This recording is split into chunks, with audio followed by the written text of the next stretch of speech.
അനുഗ്രഹത്താൽ നാം ഇവിടെ ഒരുമിച്ച് കൂടിയതുപോലെ അവൻ്റെ സന്തോഷത്തിൻ്റെ ഗ്രഹമായ സ്വർഗീയ നാമത്തിൽ നമ്മേവരെയും അവൻ ഒരുമിച്ച് കൂട്ടി അനുഗ്രഹിക്കട്ടെ എന്ന് ആമുഖമായി ദുആ ചെയ്യുന്നു.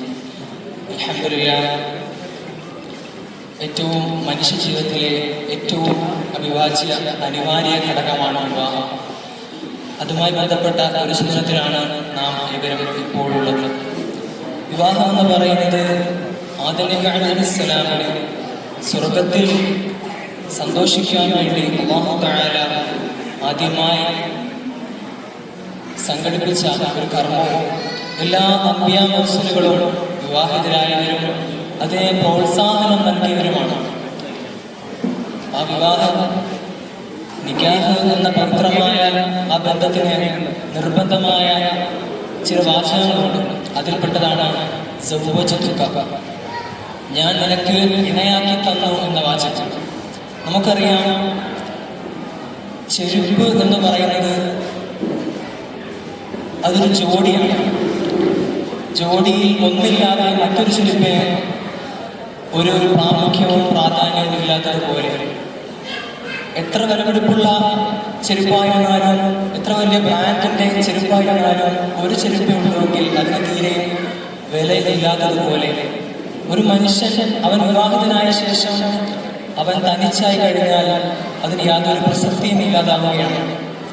അപ്പോൾ പരസ്പരം ജോഡികളായി, ഇണകളായി, തുണകളായി കഴിയുമ്പോഴാണ് ആ ഒരു മനുഷ്യന്റെ ജീവിതത്തിന് വാല്യൂ, അർത്ഥമുണ്ടാകുന്നത്. നിക്കാഹിലെ മറ്റൊരു നിർബന്ധ വാചകമാണ് വഅൻകഹതുക, ഞാൻ നിനക്ക് കൂട്ടിച്ചേർത്ത് തന്നു എന്നുള്ള വാചകം. നമുക്കറിയാം, പാലും തേയിലയും മധുരവും ഒക്കെ ചേർന്ന് തിളപ്പിച്ചെടുക്കുമ്പോൾ അതിന് ചായ എന്നാണ് പേര്. മറ്റു പല ഘടകങ്ങളും ചേർന്ന് പിന്നീട് ഒന്നായി മാറി ചായ എന്നറിയപ്പെടുന്നു. അപ്പോൾ വിവാഹത്തിലൂടെ ഒരു പുരുഷനും സ്ത്രീയും ഒന്നായി മാറുകയാണ്. അവിടെ പിന്നെ രണ്ടല്ല, അത് ഒന്നാണ്. ആ ഒന്നാകലിലൂടെ വിശാലമായ രണ്ട് കുടുംബങ്ങൾ പരസ്പരം ഒന്നായി മാറുന്നു. രണ്ട് സംസ്കാരത്തിൽ, രണ്ട് പാരമ്പര്യത്തിൽ, രണ്ട് ഉമ്മയുടെയും വാപ്പയുടെയും മക്കളായി ജനിച്ച് രണ്ട് ജീവിത സാഹചര്യങ്ങൾ ഒന്നായി തീരുന്ന ഒരു കേന്ദ്രത്തിലേക്ക് ഒരുമിക്കുന്ന മഹനീയമായ, മനോഹരമായ ഒരു ജീവിത പദ്ധതിയാണ് വിവാഹം. അവിടെ ചെറുക്കന്റെ ആൾക്കാർ, പെണ്ണിന്റെ ആൾക്കാർ എന്ന് പ്രതിപക്ഷവും ഭരണപക്ഷവും അങ്ങനെയല്ല, രണ്ടും ഒന്നാണ്. ഇങ്ങനെ രണ്ടും ഒന്നായി ജീവിക്കുമ്പോൾ അല്ലാഹു തആല ഖുർആനിലൂടെ പറയുന്നു, പുരുഷൻ സ്ത്രീയോട് വളരെ നല്ല നിലയിൽ സൗമ്യനായി ഉത്തമ സ്വഭാവമുള്ളവനായി പെരുമാറണമെന്ന് പ്രത്യേക കൽപ്പന പുരുഷനോടുണ്ട്. അങ്ങനെ ആ ദാമ്പത്യ ജീവിതം മനോഹരമായി മുന്നോട്ട് പോകുമ്പോൾ മനസ്സിലാക്കേണ്ട മറ്റൊരു കാര്യം, പുരുഷന്മാർക്ക് സ്ത്രീകളെക്കാൾ ഒരല്പം പ്രാമുഖ്യം, ഒരു സ്ഥാനം ഇസ്ലാം പകർച്ചു കൊടുക്കുന്നുണ്ട്. അത് മറ്റൊരു ഖുർആനിലെ ആയത്ത് നോക്കുകയാണെങ്കിൽ നമുക്കറിയാം, الرجال قوامون على النساء بما فضل الله بعضهم على بعض وبما أنفقوا من أموالهم. പുരുഷന്മാർ ചിലവഴിക്കേണ്ടവരാണ് സ്ത്രീകൾക്ക് മേൽ. സ്ത്രീയുടെ സകല ബാധ്യതകളും പുരുഷന്റെ മേലാണുള്ളത്. അവൾക്ക് വസ്ത്രവും പാർപ്പിടവും ഭക്ഷണവും അവളുടേതായ സെക്യൂരിറ്റിയും അവളുടെ എല്ലാ സുരക്ഷയും പുരുഷന്റെ മേൽ ബാധ്യതയാണ്. സ്ത്രീകൾക്ക് വളരെ സുഖമാണ്. അമ്മമാർക്ക്, ഇസ്ലാമിന്റെ കൺസെപ്റ്റ് അനുസരിച്ച് ജീവിക്കുന്ന അമ്മമാർക്ക് വളരെ സുഖമാണ്. വളരെ എളുപ്പത്തിൽ ജീവിക്കാനും സ്വർഗം നൽകാനും എല്ലാവിധ അവസരങ്ങളും ഇസ്ലാം അമ്മമാർക്ക് ഒരുക്കിയിരിക്കുന്നു. പ്രിയപ്പെട്ടവരെ, ഇവിടെ പറയാനുള്ളത്, നമുക്കറിയാം, ഒരു രാജ്യത്തിന് രണ്ട് രാജാക്കന്മാരില്ലല്ലോ. അങ്ങനെ രണ്ട് രാജാക്കന്മാരുള്ള ഒരു രാജ്യം, അതിന്റെ ഭരണവ്യവസ്ഥ താറുമാറായി പോകുന്നതിൽ സംശയമില്ലല്ലോ. അതുപോലെ ഒരു സംസ്ഥാനത്തിലും രണ്ട് മുഖ്യമന്ത്രിമാരെ നമുക്ക് കാണുവാൻ കഴിയുകയില്ല. അങ്ങനെ രണ്ട് മുഖ്യമന്ത്രിമാരുണ്ടായിരുന്നുവെങ്കിൽ ഏതെങ്കിലും ഒരു നിയമം അവിടെ പാസ്സാക്കപ്പെടുമോ? ഒരു ജില്ലയ്ക്കും ഒരേ പവറിൽ രണ്ട് കളക്ടർമാരെ നിയമിക്കുന്നില്ല. അങ്ങനെയാണെങ്കിൽ ആ ജില്ലയുടെ ഭരണവ്യവസ്ഥ അത് അട്ടിമറിക്കുന്നതാണ്. എന്ന് പറയും പോലെ ഒരു കുടുംബത്തിനും രണ്ട് നാഥന്മാർ, ഒരേ പവറുള്ള രണ്ട് നാഥന്മാർ വരാൻ പാടില്ല.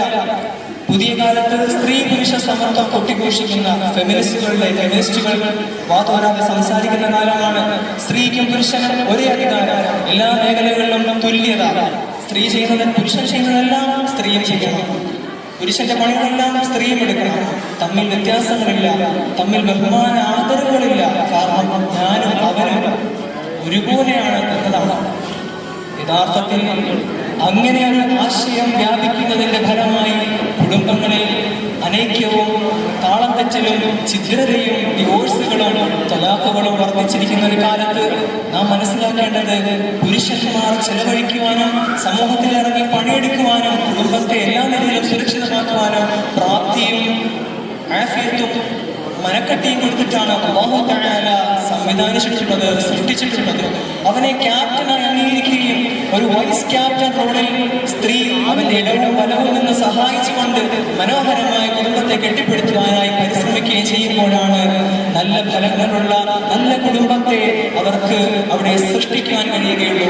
അങ്ങനെയുള്ള കുടുംബങ്ങളിൽ നിന്നാണ് സമൂഹത്തിന് ഗുണകരമായ നല്ല പൗരന്മാരെ സൃഷ്ടിക്കാൻ കഴിയുകയുള്ളൂ. നമുക്കറിയാം, എല്ലാ സമൂഹത്തിന്റെയും ആണിക്കല്ലെന്ന് പറയുന്നത് കുടുംബമാണ്. കുടുംബം നന്നായാലാണ് നല്ല മക്കളുമാരുണ്ടാകുന്നത്. നല്ല മക്കളുമാരുണ്ടായാലേ നല്ല പൗരന്മാരുണ്ടാവുകയുള്ളൂ. നല്ല പൗരന്മാരെ കൊണ്ട് ഒരു രാജ്യം പുരോഗതിയിലേക്ക് പോവുകയുള്ളൂ. അതുകൊണ്ട് ദുനിയാവും ആഖിറവും സലാമത്താക്കുവാൻ കഴിയുകയുള്ളൂ. നീട്ടിപ്പറഞ്ഞ് പറയുന്നില്ല, ചുരുക്കുകയാണ്. ബഹുമാനമുള്ള മുഅ്മിനീങ്ങളെ, നാം മനസ്സിലാക്കേണ്ടത് പ്രകൃതിയിലേക്കൊന്ന് കണ്ണോടിച്ചാൽ പ്രകൃതിയിലെ എല്ലാത്തിനും ഇണയും തുണയുമുണ്ട്, ആണും പെണ്ണുമുണ്ട്.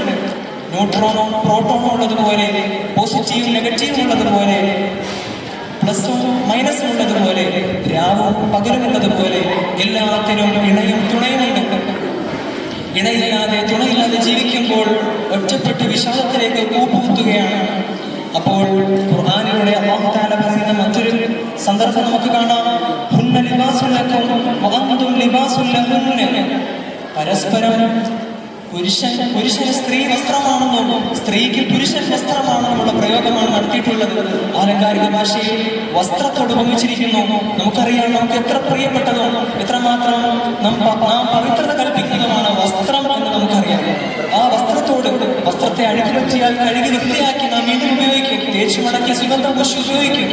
നാം നമ്മുടെ നെഞ്ചോട് ഒട്ടിച്ചേർത്ത് നടക്കുകയാണ്. ആ വസ്ത്രത്തെ പോലെ പരസ്പരം അത്രയും ബഹുമാനവും ആദരവും മഹത്വവും ഇസ്ലാം സ്ത്രീക്കും പുരുഷനും ദാമ്പത്യത്തിൽ അനുവദിച്ചു നൽകുമ്പോൾ നാം മനസ്സിലാക്കേണ്ടത് ആ പവിത്രമായ ദാമ്പത്യം നാം ഉടയാതെ തളരാതെ അതിനെ കോട്ടം സംഭവിക്കാതെ മുൻപോട്ട് കൊണ്ടുപോകാൻ എപ്പോഴും അല്ലാഹു തആല ഏൽപ്പിക്കുകയും അല്ലാഹു തആല ദുആ ചെയ്യുകയും അങ്ങനെ നമ്മളുടെ ഉമ്മയും വാപ്പയും കണ്ട് നല്ല ആത്മീയ സംസ്കൃത ആത്മീയതയുടെ നല്ല പാഠങ്ങൾ പഠിക്കുന്ന നല്ല തലമുറയെ വാർത്തെടുക്കുവാൻ എപ്പോഴും നമുക്ക് ജാഗ്രത ഉണ്ടാകണമെന്ന് ഓർമ്മപ്പെടുത്തുന്നത് അവസാനിപ്പിക്കുകയാണ്. ബഹുമാനപ്പെട്ട എൻ്റെ സുഹൃത്തും സഹപാഠിയുമായ ഹാഫിദ് ഷിബിലി ഉസ്താദ് ഖദീജ അമ്മയുടെയും ഖാലിദ് ഉസ്താദിന്റെയും 7 മക്കളിൽ മൂന്നാമത്തവനായി അല്ലാഹു തആലയുടെ വിശുദ്ധ ഖുർആൻ മനഃപ്പാഠമാക്കുവാൻ അല്ലാഹു ഭാഗ്യം കൊടുത്ത മോനാണ്. അതെല്ലാവർക്കും ലഭിക്കുന്ന ഭാഗ്യമല്ല. 30 ജുസു 6,666 വരുന്ന ആയത്തുകളെ വ്യത്യസ്തമാക്കുക എന്ന് പറഞ്ഞാൽ ചില്ലറ കാര്യമല്ല. അതിന് ഭാഗ്യം കിട്ടിയ ഒരു മോൻ, ഹബീബായ തങ്ങളുടെ സുന്നത്തിനെ പഠിക്കാൻ ഭാഗ്യം കിട്ടിയ മോൻ, ഇൽമു പഠിക്കാൻ ഭാഗ്യം കിട്ടിയ മോൻ, അങ്ങനെ ഒരു മോനെ കൊണ്ട് തന്റെ മകളെ കെട്ടിക്കുക എന്നുള്ളതാണ് പുതിയ കാലത്ത് ഫാത്തിമ ഹാദി എന്ന ആ നവവധുവിന്റെ പിതാവിനെ കിട്ടിയൊരു ഭാഗ്യം. അങ്ങനെയുള്ള ഭാഗ്യങ്ങളെ തേടി വേണം നാം പോകാൻ.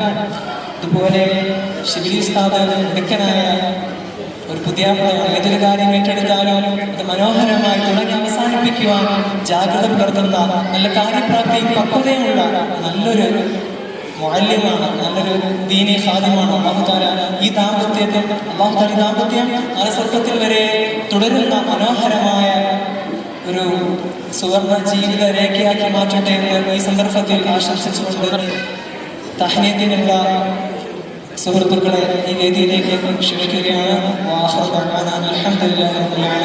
അസ്സലാമു അലൈക്കും വറഹ്മത്തുള്ളാഹി വബറകാതുഹു.